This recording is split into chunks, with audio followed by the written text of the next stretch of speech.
أحداث حقيقية. خلينا نقول إن الجن وقضية استخدام السحر في الأذى موضوع شائك ومنتشر جدا، خصوصا في الفترة الأخيرة في المجتمع العربي، وأكيد كلنا حاسين وشايفين ده. صديقي العزيز محمود الجعيدي تحرى كده ونقل لنا حاجة من اللي بتحصل في الفترة الأخيرة في دقايق بسيطة هنعرفها قبل ما ندخل في تفاصيل حلقتنا الدسمة النهاردة. من كام يوم انتشر موضوع غريب جدا في الأردن. شاب نشر صور ومعلومات لمجموعة كبيرة من الأشخاص، منهم ستات ورجالة، وقال إن هم تواصلوا معاه علشان يعمل لهم سحر لأذية أشخاص تانيين. الموضوع حسب ما بيقال إن الشاب ده اتعرض للسحر وحصل ليه أذى جامد جدا. كان إنسان طبيعي، وبعد كده حاله اتقلب وفضل فترة طويلة يعاني لحد ما عرف إنه معمول له سحر، والسحر هو السبب في إن حياته اتحولت حرفيا لجحيم. لما ربنا شفاه قرر ينتقم من الناس اللي بتلجأ للأمور دي. فضل يفكر يعمل ايه لحد ما جاله فكرة غريبة جدا. قرر انه يعمل شخصية وهمية على احد مواقع التواصل الاجتماعي، والشخصية دي بتدعي انها ساحر وبيعرف يحضر الجن ويعمل اعمال، وانه مستعد ينفذ كل اللي يطلب منه.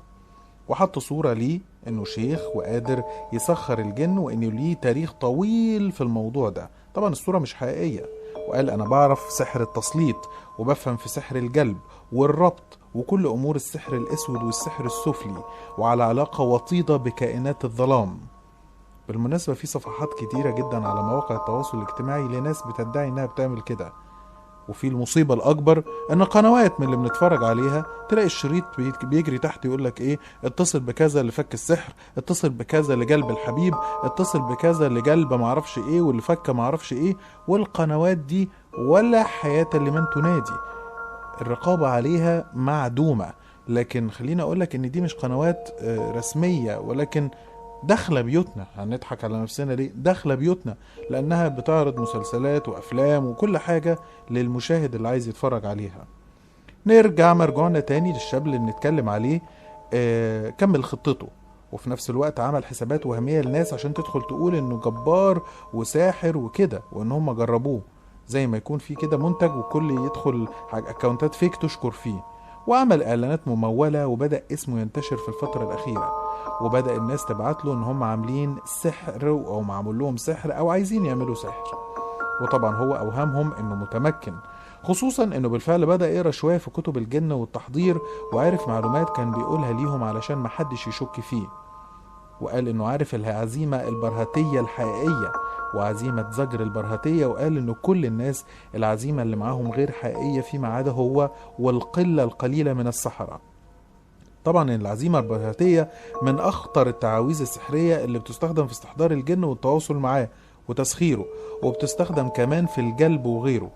بيقولوا عنها القسم العظيم الذي لا يختلف عنه ولا يتخلف عنه الساحر أو ملك، ولا يعصيه جني ولا عفريت ولا مارد ولا شيطان. ولما الناس كان بيطلبوا منه ان يعمل سحر يأذي بيه اي حد، كان بيقول لهم انه عشان السحر يتم هو محتاج اسم وصورة اللي عاوزين يعملوا له العمل، وكمان اسم وصورة اصحاب العمل. كان بيقول لهم ان كل انسان بيكون ليه سحر مختلف عن التاني، وكان بيسأل طالب السحر عن اسم الشخص المقصود واسم امه وتاريخ الميلاد، الشهر واليوم.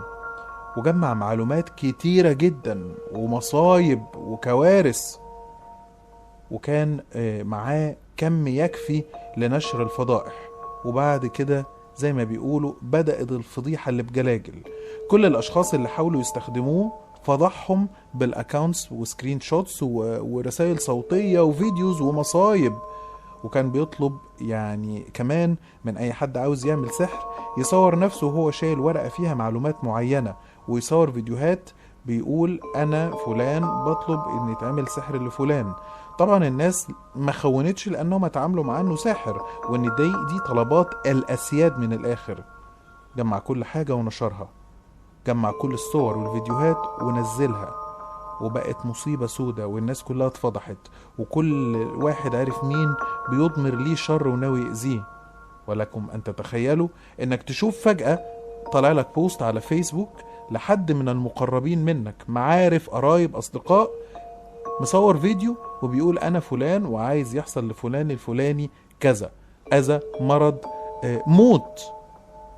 تخيلوا، كان في مصايب على السوشيال ميديا، البوست كل الناس المقصودة وصلت لها، وبقوا في حالة من الصدمات، والناس كلها بدأت يعني انطلقت حروب، والموضوع تعدى كده ان الناس راحت بيوت بعض، وحصل ضرب وحصل كوارث نتاج لهذه الفضيحة اللي نشرها هذا الشخص. خلونا نقول ان السحر الاسود اللي بيستخدم فيه العزائم والطلاسم هو من اكبر الكبائر والموبقات